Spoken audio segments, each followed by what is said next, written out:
Welcome back to the CSP Elite Baseball Development Podcast. I'm your host, Eric Cressey, and this is episode 186. We are long overdue for another listener Q&A. So for the first time since this past December, I'm going to go through some of the emails and direct messages that we've received. If you do have additional questions for future ones, please reach out. You can get in touch with us at elitebaseballpodcast@gmail.com. And with that said, we will get to the questions. Overuse injuries have emerged as one of the biggest threats to players at every level of competition. As an example, at the professional level, ulnar collateral ligament injuries at the elbow alone sideline pitchers for an average of over 17 months. That's a ton of lost development and a threat to lengthy careers. Just as concerningly, though, for youth players, overuse is the predominant mechanism of injury. So what can be done? Obviously, we need to train athletes to be prepared for all the stresses the game throws at them. However, the other side of the equation, recovery, often doesn't get the attention it deserves. Healthy, recovered arms mean you can stay in the game and give your best on the field, and that's where MarkPro comes in.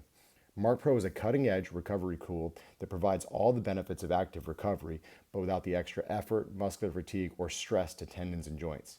Players can use MarkPro as long as needed for exceptional recovery between training sessions or after games. We'll often send MarkPro units back with athletes to their hotels or even have them use them on team flights. Both easy to use and portable, MarkPro is a powerful tool that allows recovery anywhere, anytime. Use it while relaxing at home, on the road, or during tournaments. On a personal note, I was originally a naysayer when it came to MarkPro. However, longtime Cressey sports performance athlete Corey Kluber turned me onto it. He adopted MarkPro into his post-pitching recovery approach, and it was an integral part of him going out and throwing 200 innings year after year. This led me to experiment with it myself and with more of our athletes, and the feedback was consistently outstanding. Now, just a few years later, you'll see it in every major league organization as part of the routines of some of the most accomplished baseball players on the planet. If you're looking for the same results enjoyed by these athletes, visit markpro.com and use the coupon code Cressey at checkout for an exclusive discount. Again, that's markpro.com, markpro.com, and use the coupon code Cressey, Cressey, at checkout for an exclusive discount. Our first question relates to a recent post I made on Instagram. It says, I saw your recent post about how you're using an Oura ring and noticed what it turned up when you were sick. What are your thoughts? I've noticed that my sleep tracking can sometimes dome me up because it doesn't always align with how I feel. So just for some context, I threw up just a screen grab of a couple of different segments over a few days from my Oura, reading while I was sick. So I was home and kind of knocked on my butt for a couple days. And what I noticed was that my resting heart rate at sleep was really elevated. My HRV numbers were really low. And then probably most significantly, I didn't really have any deep sleep. Normally, I'm a guy that actually gets a decent amount of deep sleep relative to the amount of hours I actually sleep. But in this case, I was all very, very shallow throughout the night, at least according to what the Oura Ring told me. So it is something I've been reading or using for a while, and I have found it beneficial. But I think the thing that I tell all of our athletes when they have questions about this stuff is that all tech, just like any kind of assessment, should be descriptive and not predictive. And what that means is, there's obviously going to be some inherent inaccuracies with anything. Nothing's going to be completely perfect. But I think it's really important to consider that, performance and injuries are always going to be multifactorial. So this is really just one piece of the puzzle. You can get a great night of sleep, but then slip on wet grass and pull your hamstrings, right? You can also get a terrible night of sleep and manage to power through, an elite performance. So I think tech is really just there to help us minimize variables and get to solutions for optimization faster. So, wear it over an extended period of time and try to observe some trends that help to drive some kind of programming, decision making, whatever it may be. I think we get into trouble where we let what we see on the screen tell us how we should feel instead of just interpreting it as something that might be part of a much larger equation for how it is that we feel and perform. So, for me, it's really just that you have to take it for what it is. It's a piece of the puzzle.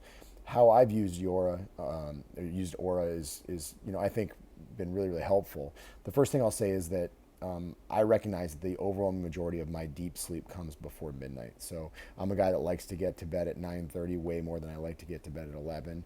And there's an old adage that every hour of sleep before midnight is worth 2 hours after midnight, and that absolutely seems to be the case for me. I think I can likely get away with less total sleep because more of it is deep, as long as I am getting to bed pretty early. I'm in trouble if I start trying to sleep midnight to 7 versus trying to sleep, 10 to 5. Those 2 hours make a really big difference for me. The other thing I noticed is that latency is a big thing for me. I hit the pillow and I'm usually out cold within 10 minutes. My wife is the exact opposite. She's someone who takes some time to fall asleep, but once she's out, she's out. I know something is off if I'm not falling asleep quickly. So probably relates to that earlier bedtime I discussed, but this is something that's really important for me to take care of. I tend to be the most productive in the morning. I think this is the case with a lot of early birds that they are getting really tired by 9, 10 o'clock at night. So if latency is off, it means that I have too much stuff going on in my brain. I need to clear the slate before I hit the hay. And then, the final things that I've kind of identified is that my sleep seems to be most heavily impacted by two things. One is eating close to bed. I always seem to, toss and turn all night when I eat a little bit more late in the day. The aura has definitely reflected that as well. And then I think also sleeping next to my wife, which is likely a function of temperature, noise, or ambient light. When I leave for spring training and I sleep alone, I generally sleep better. That's not a knock on my wife. I obviously love her, and we've been married for a long time. But I think, when you have another person in the bed with you, just like, the studies that you've seen about, people who sleep with their pets, there is more temperature, it's more heat, there's more noise of people tossing and turning and moving around. And then also I think for us, there's something that's significant with respect to ambient light is, there's a cell phone, maybe a baby monitor that's in the room at the same time. So it's hard to separate out what is just the circumstances versus what's just having another person, laying next to you. So at the end of the day, I think all technology really has to be viewed with, a favorable lens, because it can really help us, but at the same time, it shouldn't drive, how we feel. Instead, it should just describe how I feel. So be careful about thinking of them as perfectly predictive models. That's where people seem to get into trouble. For our second question, we have a very direct one. What's something you see as heavily overlooked in training teenage athletes? I thought this was an awesome question because we talk about this stuff so much, but I don't know that I've ever really organized my thoughts on what I think are the most important. So I couldn't decide on just one, so I picked two. And the first one I'll say is that work capacity is incredibly important for teenage athletes. And possibly even more in this population than in college and professional athletes. So let me elaborate on why. So in the high school years, athletic development should really be linear improvements across the board. There's the occasional flat line of progression that might take place while an athlete is in season, but there should never really be noteworthy fall-offs in fitness qualities throughout the high school years. It should be steady progress, in a good path. When you get to college, there's more hiccups, ups and downs. It's a more competitive landscape, and you may have more inconsistent, experiences across college strength and conditioning experiences where a junior and a freshman might be markedly different. But I think in the high school realm, this steady linear progression is the case because athletes have a larger window of adaptation and they can be very responsive to even minimal doses of training. They're also at an age where they're more resilient. They can bounce back quickly from session to session. So it's possible to do a lot more work during the in-season period, particularly in a setting that may be more developmental than competitive. So the comparison I would use there is think junior varsity or freshman athletes on the development side of things versus in a competitive landscape for, seniors that are in the playoffs or something like that. So we have a couple years where we can push them a little bit harder knowing that the game outcomes really don't matter that much. But taking it a step further, once athletes have a solid training foundation, it becomes impossible to maintain every fitness quality throughout a competitive year, which obviously gets more and more grueling in college and professional sports. You can't just go out and throw 101-mile-an-hour fastballs year round. That's probably one of the biggest problems right now with baseball is that guys are doing that for too much of the competitive year. But over the course of time, we have to learn how to prioritize fitness qualities throughout the year. And just as important, we need to appreciate how to optimize recovery so that athletes can best display these qualities from day to day. In high school, we can probably all think back to those times when, maybe we went out and played a 3-hour baseball game and afterwards stuck around to play pickup hoops with our friends. Kids just seem to have unyielding abilities to recover from just about anything, and they can throw a lot of volume at themselves. I know we would get together and play pickup rugby on Sundays while we were in season, and in tennis when I was in high school. So stuff that you'd never consider recommending to a professional or college athlete, high school athletes can get away with, and all the while they're adapting across multiple fitness qualities. But taking a step further, the high school athlete, this linear progression ideal that we seek is heavily dependent on the athlete building an appreciable level of work capacity in a true off season that exists. So when you have a baseball player, I always love the fall spring split because they'd play football or soccer or whatever it was, and then we could get them put back into a good spot and then start a throwing program right around Thanksgiving and gradually build up to basically the third Monday in March when high school baseball starts in Massachusetts. In Florida, it's really, really challenging just because they play year round. But I think if an athlete has the initial work capacity to fall back on, we can get in more quality work in July and August during the summertime when they are still playing to at least preserve the flat line or even gain a small amount of fitness. And even in today's game, even when kids are playing travel ball, they go on the road for 2 weeks and they come back and they have a really good week of training. It's not completely in season. It's kind of on off throughout the season. But I think if that work capacity was never there, pushing an athlete, even if it's just a little bit, can set performance back substantially. You always kind of roll your eyes when you hear of a high school kid say that he doesn't want to be sore. Like that's the time when you have to develop. So in short, it's much easier to impose fatigue on someone who's never experienced enough fatigue to get desensitized to it. Shocker alert is that, Major League Baseball players probably play 200 games in 230 days from the start of spring training until the end of the World Series. Nobody ever feels 100% after the first game of the season, but they know they need to get the work in because it's part of a longer term plan. So I think, the takeaway here, with respect to work capacity, if you're working with 15 to 18-year-old athletes, you're going to have a wide variety of training experience and certainly different starting levels of work capacity. But in that umbrella, you need to determine who needs to be pushed and who needs to be held back from day to day. It might be a solid challenge, but you are going to have some younger guys that need to be pushed hard so they actually build that initial capacity so that longer term you can get more out of doing less. Keep in mind that work capacity, particularly as you age, is incredibly skill specific, right?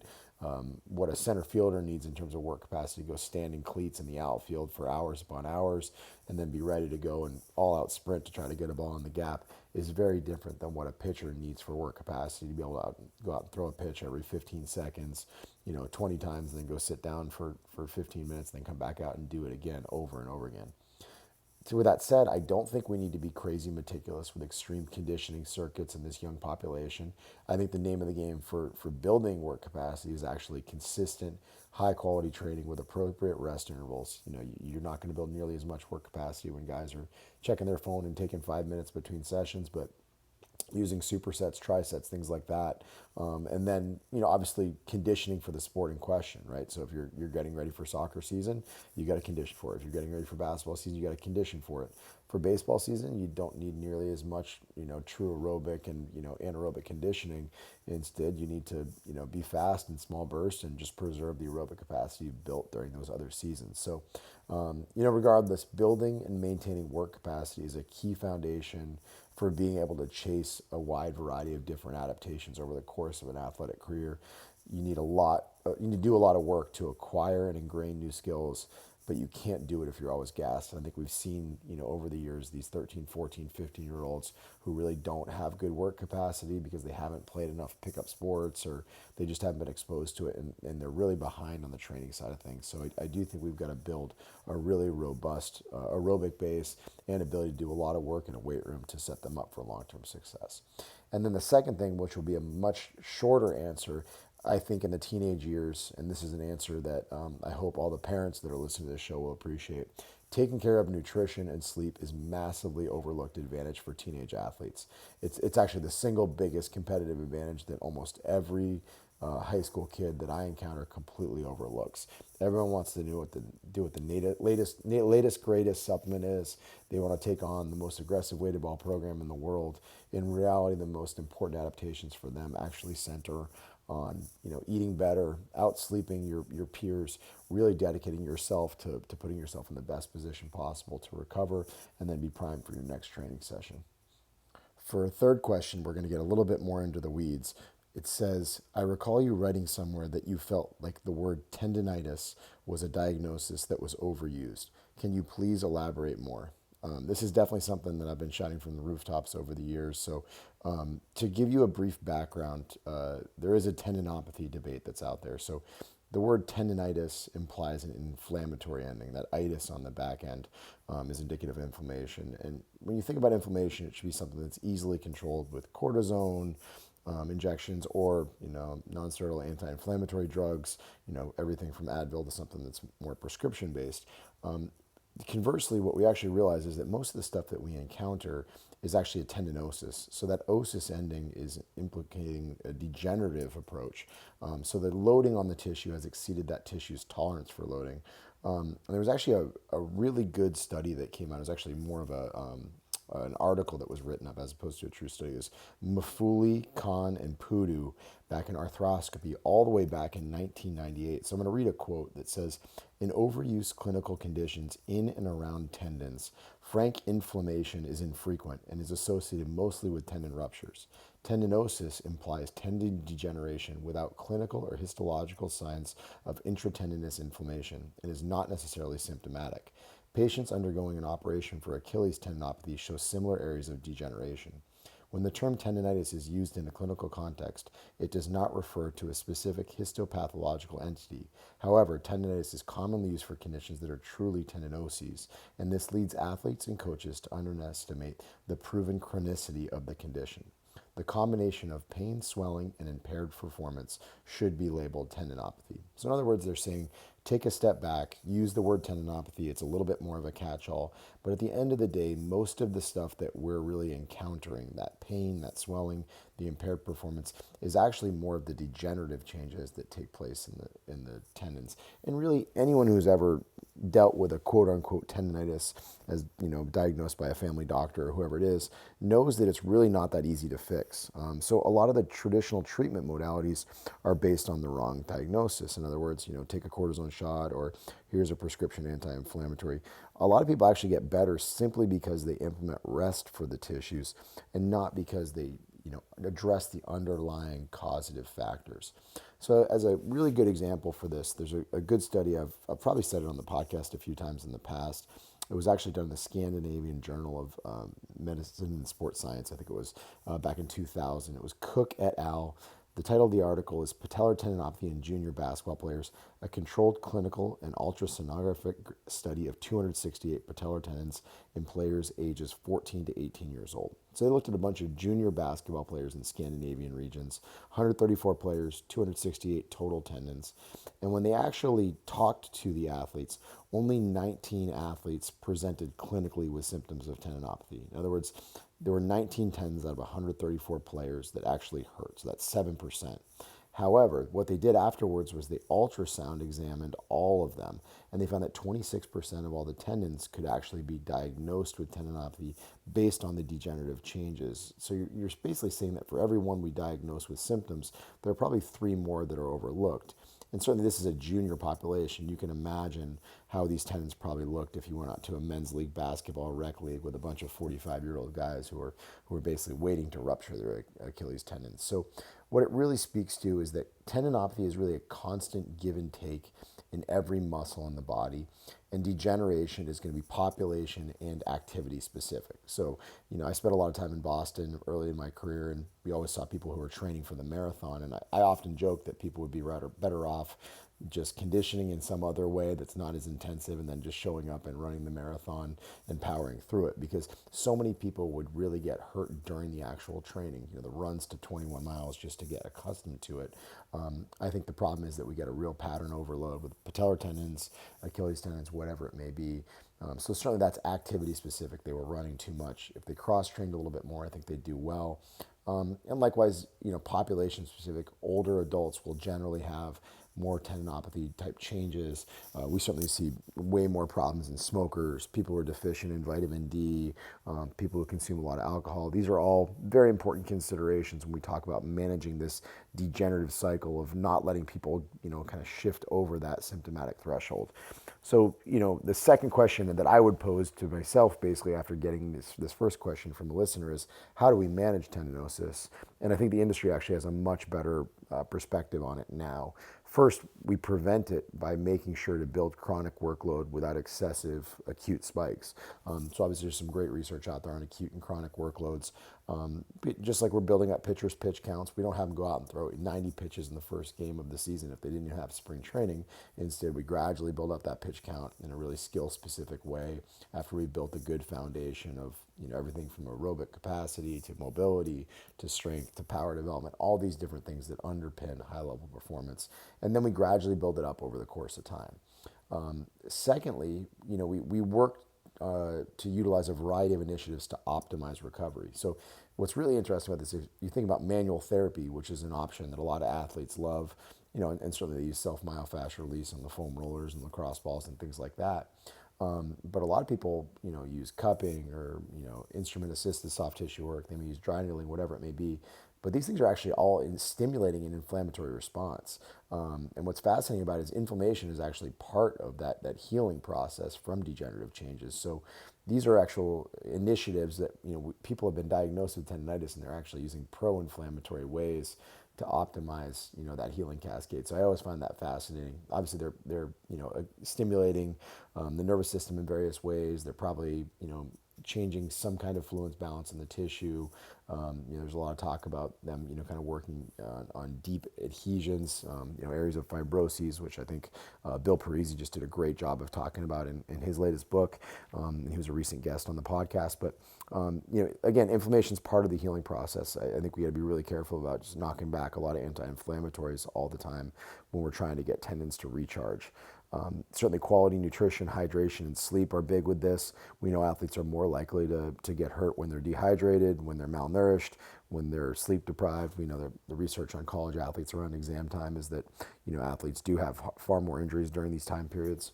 And then we have additional recovery approaches, things like MarkPro, contrast baths, red light therapy, hyperbaric chambers. There's a host of other options out there for improving recovery as well. I think everyone has their own personal preferences. And of course, you want to avoid things that may take tendons in the wrong directions. I mentioned tobacco and alcohol use being problematic, but also, certain prescription drugs, antibiotics, acne medications can be very problematic for athletes as well. We see an instance of, increased tendon ruptures in some of these situations. So you always want to be mindful of, if you add a prescription drug, maybe it has some side effects that could impact you athletically. And what's really fascinating, kind of that one of the next frontiers in the health and human performance industries is that there are some very forward-thinking folks who are very skilled with ultrasounds that are actually using that to evaluate degenerative changes of tendons. There are a few teams in the NBA that I know scan their patellar and Achilles tendons on all their players every few weeks just to see if things are trending in a bad direction. I'm sure it plays into kind of the load management strategy or them using various initiatives to try to optimize tendon healing. But I think it's a fascinating new frontier where it's a lot easier than throwing a 6'9" guy into an MRI tube. If you can just do an ultrasound and get a quick glimpse at what's going on, it may be something that we can use to evaluate how guys are progressing or responding to a given load. Additionally, when there is, an actual tendinopathy in play, really there's some great new research from Dr. Keith Barr on, isometrics, and really isometrics are where it's at when it comes to taking care of tendons. We know that the response to that kind of loading seems to be far more favorable for, actually getting to the points of tendons that need to be strength. He's done some awesome work on this concept of stretch shielding that I would really encourage you to check out. I think it's been transformational for the industry, myself included, to the point that, we're doing isometric stuff as part of our warm-ups, both in terms of, Achilles tendon, patellar tendon, but also, doing stuff with the rotator cuff and throwers. Cal Dietz was one of the first to, kind of to market with this one with some of his spring ankle series. So I think those guys have done a good job escalating the importance of isometric training. And certainly there's a lot of different directions you can go with it, but definitely check out Keith Barr's work. He's done some great podcasts. Additionally, a good comprehensive training program should really work to distribute stress away from an overworked joint.